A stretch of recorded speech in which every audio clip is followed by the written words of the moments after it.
Bismillahirrahmanirrahim. Hari ini kita akan membahas tentang mandi dari hadas besar atau mandi wajib. Perlu diketahui bahwa mandi wajib itu termasuk toharoh maknawi.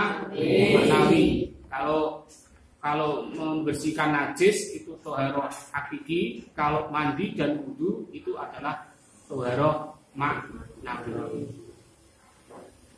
Kemarin sudah diterangkan bahwa perkara-perkara yang mewajibkan seseorang untuk mandi wajib, mandi junub, sudah terangkan kemarin. Antara lain adalah keluarnya sperma atau keluarnya mani. Nomor 2, bersetubuh, laki-laki perempuan bersetubuh. Nomor 3, haid nifas. Nanti yang tadi keluar mani itu bisa lewat mimpi atau selain mimpi. Seperti itu. Ya, kemudian di sini ada syarat-syarat mandi wajib. Jadi nanti orang yang melakukan mandi itu kalau mandinya kepingin sah itu harus memenuhi beberapa syarat. Kemarin sudah saya terangkan masalah syarat dan rukun. Kalau syarat itu sesuatu yang harus dilakukan, yang mana bukan bagian dari ibadah tersebut. Kalau rukun adalah sesuatu yang harus dilakukan, yang merupakan bagian dari ibadah tersebut. Nah, di sini kami akan menerangkan syarat-syarat mandi wajib. Yang pertama adalah beragama Islam. Jadi syarat orang sah mandinya adalah beragama Islam.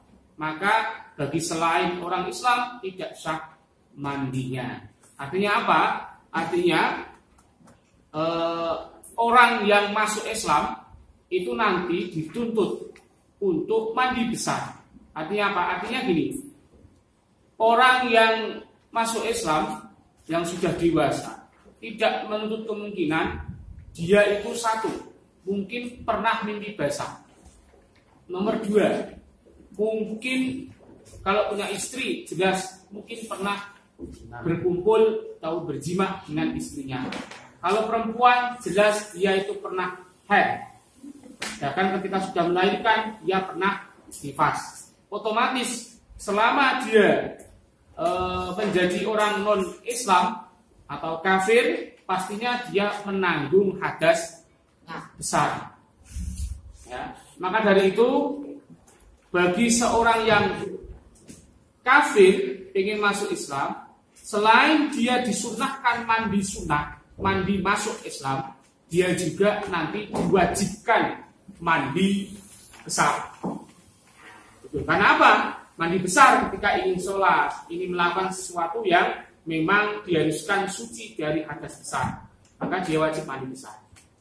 Selanjutnya yang kedua, syarat mandi wajib itu mumayyiz. Jadi anak kecil itu mandinya sah.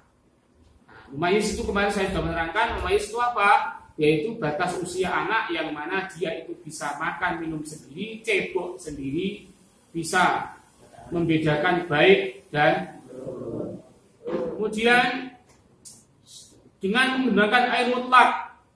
Mandi disyaratkan, mandi besar ini harus menggunakan air mutlak, yaitu air suci mensucikan, air yang masih murni, belum terkontaminasi dengan benda lain, baik benda yang suci atau benda yang najis. Seperti contoh air sumur yang masih murni, air laut yang masih murni, air sungai, mata air hujan yang masih murni, air salju, air embun. Terus selanjutnya syarat lagi adalah tidak ada penghalang antara air yang dibasuhkan ke badan, tidak ada penghalang antara air dan badan yang dibasuh.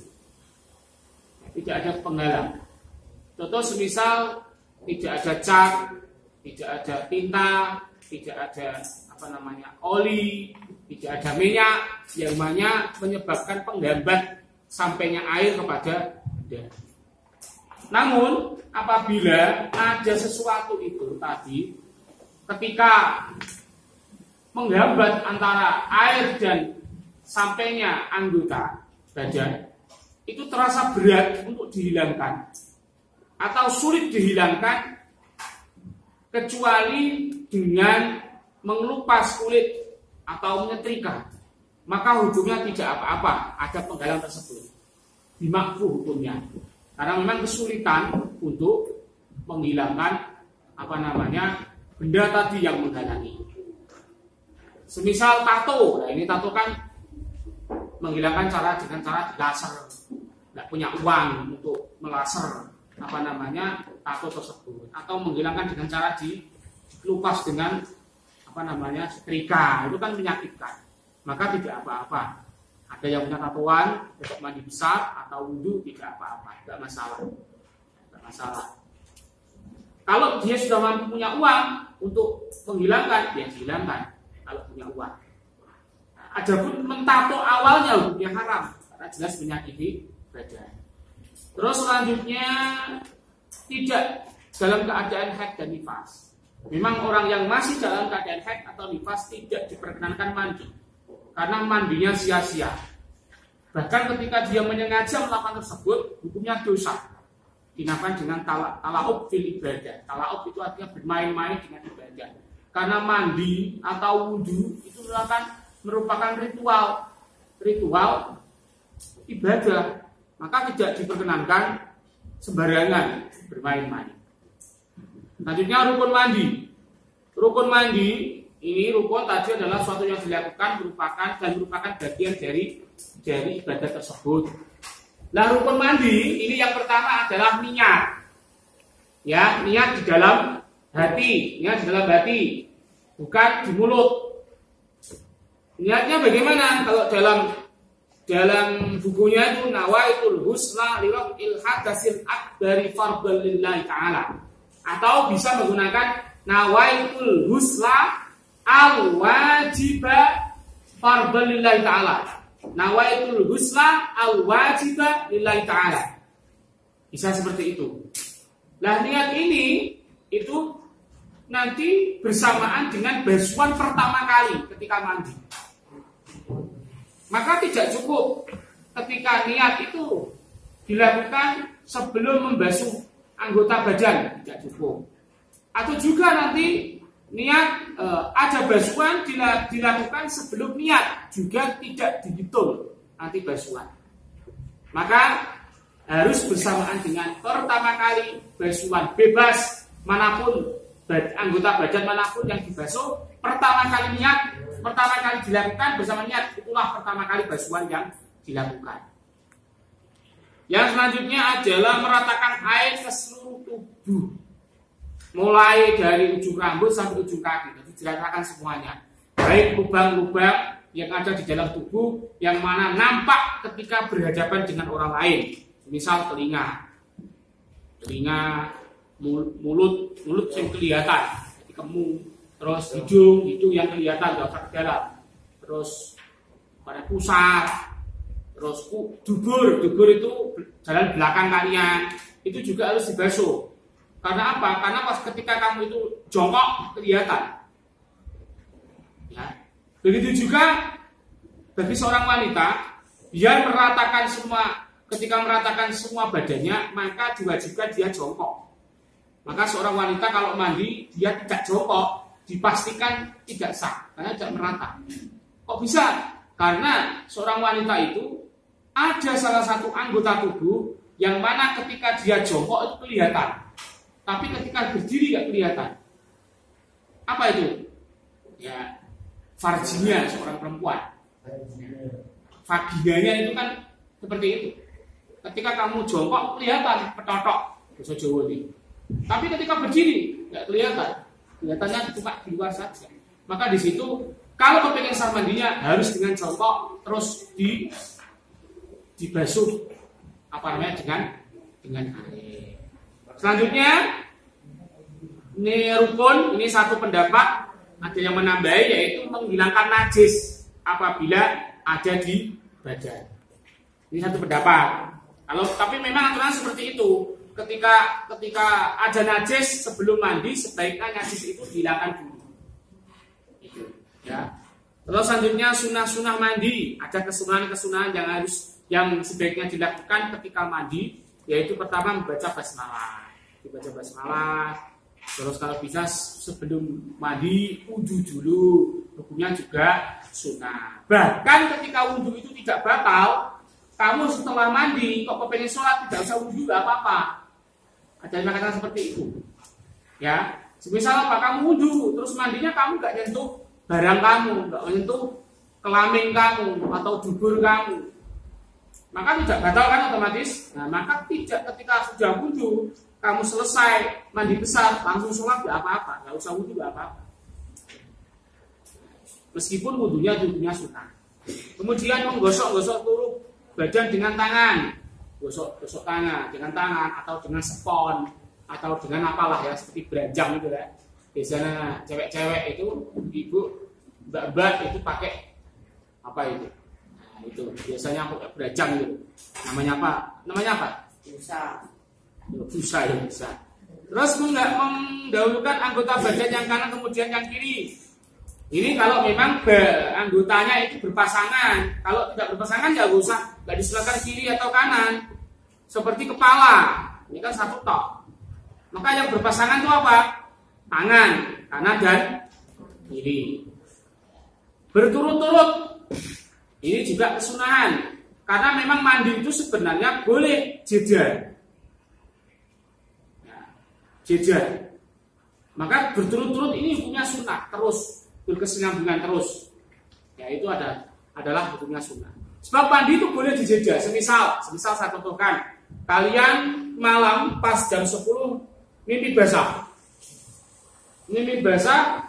Kalian malu ketika ketahuan kakak kamu, ibu kamu, atau saudara kamu malam subuh-subuh kok mandi basah. Kepalanya basah, itu bisa dipastikan dia itu mandi basah, mandi wajib. Oh, berarti tadi malam mimpi dia, mimpi basah. Maka ketika orangnya malu, akhirnya malam ketika jam 10, jam 12 tidur semuanya serumah, akhirnya kamu hanya membasuh kepala tok. Niat nawaitul ghusla al-wajiba lillahi ta'ala. Nawaitul ghusla liraf'il hadatsil akbari fardhu ta'ala. Cuma hanya gitu. Kemudian subuh melanjutkan ini ke bawah, biar tidak ketahuan. Boleh.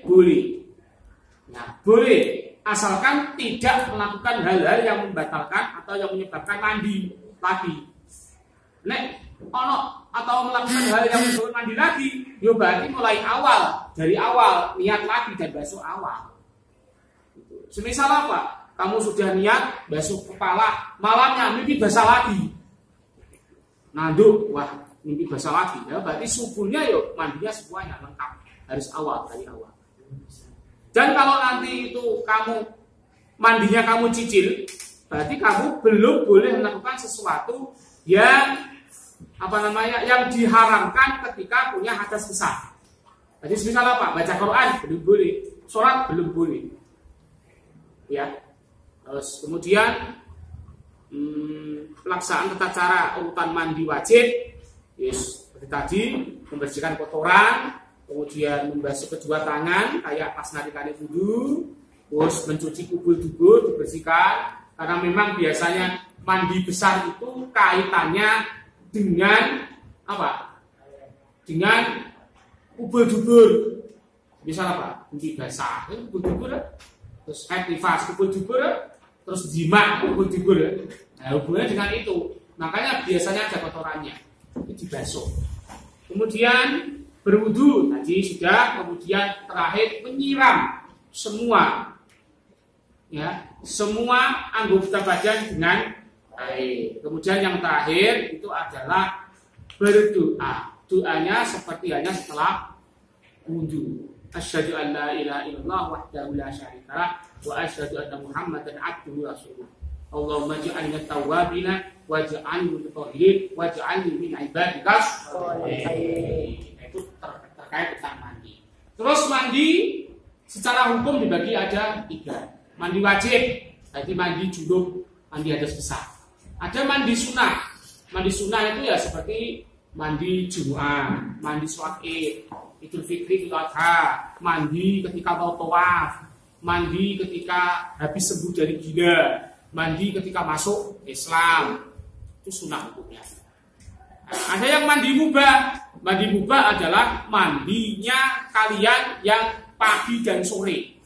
Kalian biasanya kan mandi. Nah, mandi itu hukumnya adalah mubah. Mungkin itu yang bisa saya sampaikan. Semoga bermanfaat.